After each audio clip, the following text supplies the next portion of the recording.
திண்டுக்கல்லில் விஷ்ணு கார்த்திகை முன்னிட்டு ஆஞ்சநேயர் கோவிலில் ஜலதீபம் மற்றும் மலை தீபம் ஏற்றப்பட்டது. ஏராளமான பக்தர்கள் பங்கேற்றனர்.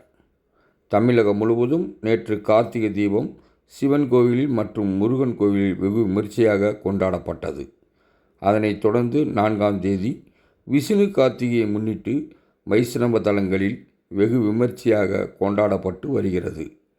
இந்நிலையில் திண்டுக்கல் மலையடிவாரத்தில் உள்ள 400 ஆண்டுகளுக்கு மேல் பழமையான ஆஞ்சநேயர் கோவிலில் விஷ்ணு கார்த்திகை வெகு விமர்சையாக கொண்டாடப்பட்டது. கோவிலை சுற்றியுள்ள சுவர்களில் 10,000 அகல் விளக்குகளில் திரி மற்றும் எண்ணெய் ஊற்றி தயார் நிலையில் வைக்கப்பட்டிருந்தது. மாலை 6 மணி ஆனவுடன் ஜெய் ஸ்ரீராம் ஜெய் ஸ்ரீராம் என கோஷம் எழுப்பியவாறு ஏராளமான பக்தர்கள் அகல் விளக்குகளை ஏற்றினர். இதனால் கோவில் முழுவதும் அகல் விளக்கு வெளிச்சத்தில் ஜொலித்தது. இதனைத் தொடர்ந்து மலைக்கோட்டையில் மலை தீபம் ஏற்றப்பட்டது. பின்னர் கோவில் அருகே உள்ள கோட்டை குளத்தில் ஜலதீபம் ஏற்றப்பட்டது.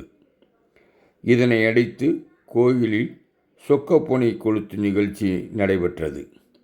ஏராளமான பக்தர்கள் கோவிலுக்கு வருகை தந்து ஆஞ்சநேயர் அருள் பெற்று சென்றனர். பின்னர் அனைத்து பக்தர்களுக்கும் அருட்பிரசாதங்கள் வழங்கப்பட்டன.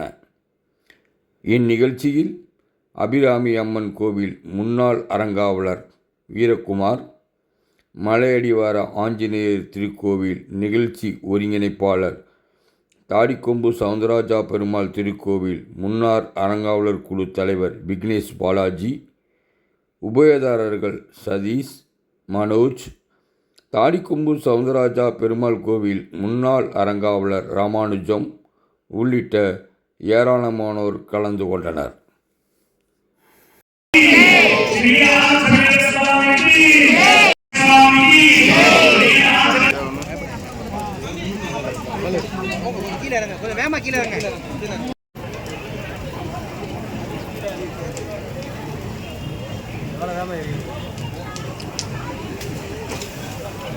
பல்லது கீழே வந்தா